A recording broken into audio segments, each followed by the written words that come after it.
Episode 123।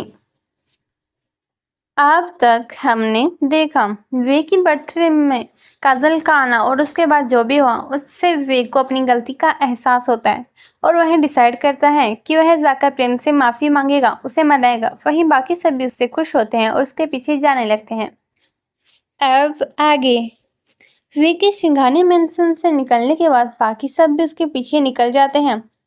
इस वक्त सब लोग एक ही कार से जा रहे होते हैं कि तभी राज परेशानी भरे भाव से अदिति से कहता है, अदिति, भाई को तो हमने समझा दिया और वो प्रेम भाई से माफी भी मांग लेंगे, लेकिन क्या प्रेम भाई भाई को माफ करेंगे?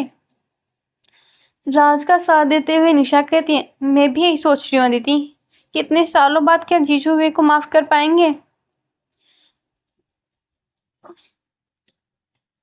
शालिनी भी उनकी बातों से कई हद तक सहमत थी और वह अदिति को देखकर कहती है, देखा जाए तो अदिति, इन दोनों की बात सही है। मुझे नहीं लगता प्रेम आसानी से वे को माफ करेगा। वो सब अपनी बात कहकर एक नज़र अदिति की तरफ देखती हैं, जो कि देव की तरफ देखकर मुस्कुरा रही थी।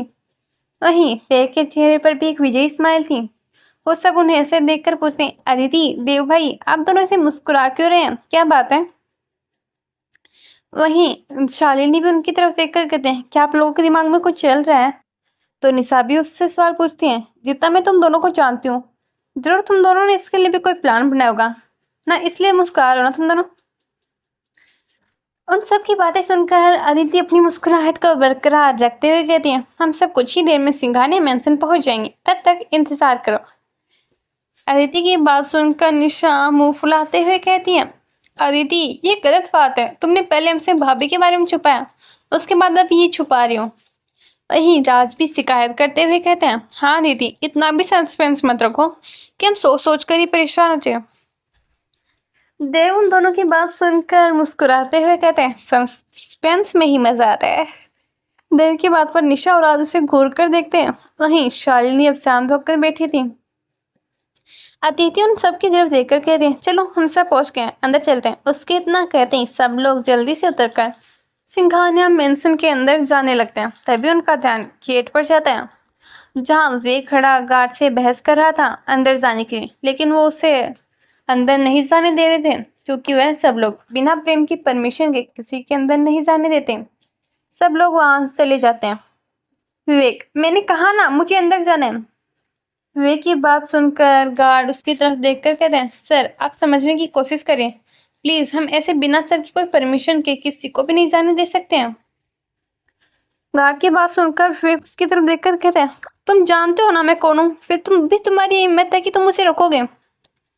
जिस पर गार्ड उसी तरह विनम्रता से जवाब देते हैं, सॉरी सर, लेकिन हम अपने बॉस का ऑर्डर फॉलो करें।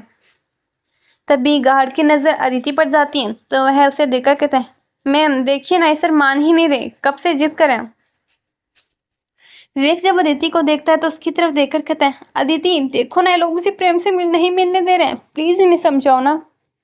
अदिति एक नज़र विवेक की तरफ देखती है, जिसके बाद गार्ड की तरफ देखते हुए कहती है, इन्हें जाने दीजिए।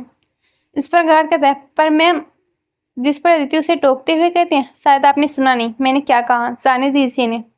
जिस पर गार्ड कहता है, ओके मैम। इसके बाद गार्ड दरवाज़ा खोल देता है।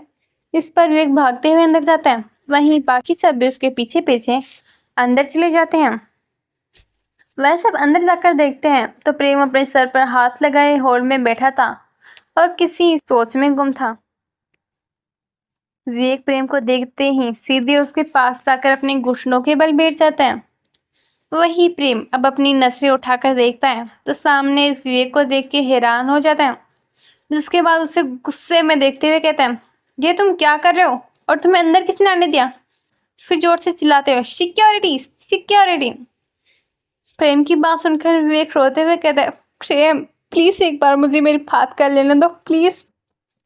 विवेक की बात सुनकर विवेक उससे गुस्से में घूरते हुए कहते हैं, क्या कहना अब तुम्हें जो यहाँ आए हो?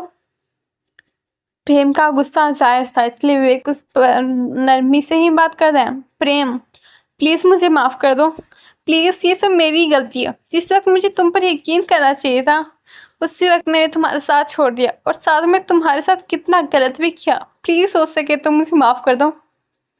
जिस पर विवेक उससे गुस्से में घूरते हुए कहता है, नहीं हो सकता, अब जाओ तुम यहाँ से, अब भी क्या अभी। यह कहकर प्रेम वहां से जाने लगता है कि तभी विवेक फिर से कहते हैं, प्रेम मैं जानता हूँ मेरी गलती माफी के लायक नहीं है, लेकिन मैं फिर भी तुमसे एक मौका चाहता हूँ, मैं सब कुछ सही करना चाहता हूँ, प्रेम प्लीज मुझे एक मौका दे दो प्लीज। विवेक की बात सुनकर प्रेम उसकी तरफ देखकर कहता है, "हाँ, मुझे तुम्हें कोई मौका नहीं देना और ना ही तुम इसके लायक हो, समझे।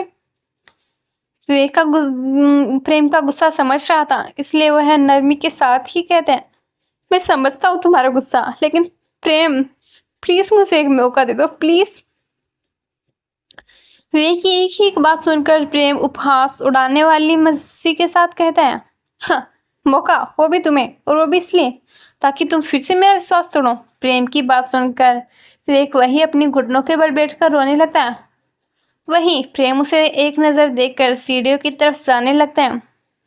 तभी उसके कानों में एक आवाज़ आती है, जिसे सुन वह वही रुक जाता है। रुको प्रेम।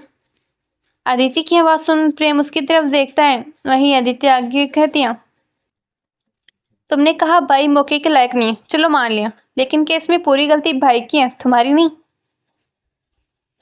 अदिति की बात सुन प्रेम और बाकी सब उसकी तरफ देखने लगती है, लेकिन कोई उसे नहीं रोकता है। जिस पर अदिति आगे कहती है, माना भाई ने तुम पर यकीन नहीं किया, लेकिन क्या तुमने भाई को यकीन दिलाने की कोशिश की। हाँ की, लेकिन सिर्फ एक दो बार। तुम तो जानते थे ना प्रेम विवेक भाई के गुस्से को, फिर तुम क्यों नहीं झुके। क्यों तुमने एक बार फिर की गुंजाइश नहीं रखी। क्यों तुमने भाई को रोकने की कोशिश नहीं की। क्यों जब भाई तुम पर से विश्वास उठ गया तो तुमने उन्हें यकीन दिलाने की कोशिश नहीं की। अदिति की बात सुनकर कहता है, प्रेम कहता है, अदिति लेकिन इससे पहले प्रेम अपनी बात पूरी कर पाता। अदिति प्रेम को रोकते हुए कहते हैं, आज नहीं प्रेम, आज सिर्फ मैं बोलूंगी और तुम सुनोगे। माना कि भाई कनक का असली चेहरा नहीं देख पाए, लेकिन तुमने तो देखा था ना उसका असली चेहरा। तुम तो उसकी चाल समझ गए थे ना, तुम तो जानते थे ना कि कनक ने इसका पूरे प्लान के साथ किया। फिर तुम क्यों अपनी दोस्ती के लिए नहीं झुक गए। क्यों प्रेम। जिस पर प्रेम एक बार फिर कहने की कोशिश करता है, पर लेकिन एक बार फिर अदिति उसे रोकते हुए कहते हैं, हाँ मानती हूँ इसमें भाई की भी गलती है, लेकिन इसका अर्थ ये तो नहीं इसमें इस तुम्हारी गलती नहीं है। और बात रही भाभी के साथ जबरदस्ती शादी करनी की, तो हाँ भाई ने ये गलत किया, लेकिन इस चीज़ का सबसे ज़्यादा पछतावा भी नहीं है।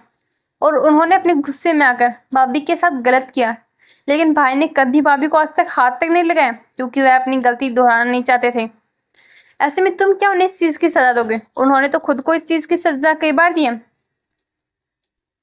कभी किस तरीके से तो कभी किस तरीके से। वही अदिति की बात सुन शालिनी आगे आते हुए कहती हैं, हाँ प्रेम, मैंने देखा है विवेक को अपनी गलती की आग में तपते हुए, और मैं जानती हूँ वह अपनी गलती के लिए शर्मिंदा भी है, इसलिए मैंने उसे माफ़ भी कर दिया। शालिनी का इतना कहते ही विवेक उसकी तरफ देखता है तो शालिनी उसे नजरों में हामी भर देती है और आगे कहती है, गलत तो उसने मेरे साथ किया था ना सबसे ज़्यादा, ऐसे में अगर मैं इसे माफ़ कर सकती हूँ तो तुम क्यों नहीं। वहीं शालिनी के बाद देव आगे आते हुए कहते हैं, प्रेम मानता हूँ जो हुआ गलत हुआ, लेकिन अब उसे तुम चाहो तो भी सही नहीं कर सकते हो।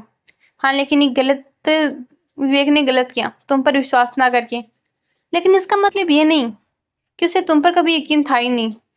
उसे तुम पर यकीन, और इसी वजह से अपने अगले दिन ही तुम्हारे पास आकर तुमसे बात करना चाहता था, लेकिन कनक उसे वहाँ भी मिल गई और एक बार फिर अपना ड्रामा शुरू कर दिया।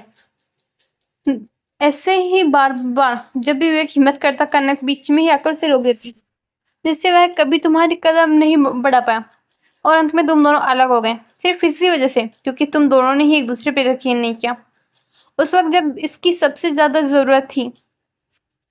वहीं देव अपनी बात खत्म करता है तो निशा आगे आते हुए कहती है, जीजू जाने अनजाने में सही, लेकिन गलती आप दोनों से हुई है, जिसे आप दोनों फिर से सही कर सकते हैं, एक बार फिर एक दूसरे की तरफ हाथ बढ़ाकर और कभी ना छोड़ने का वादा कर कर।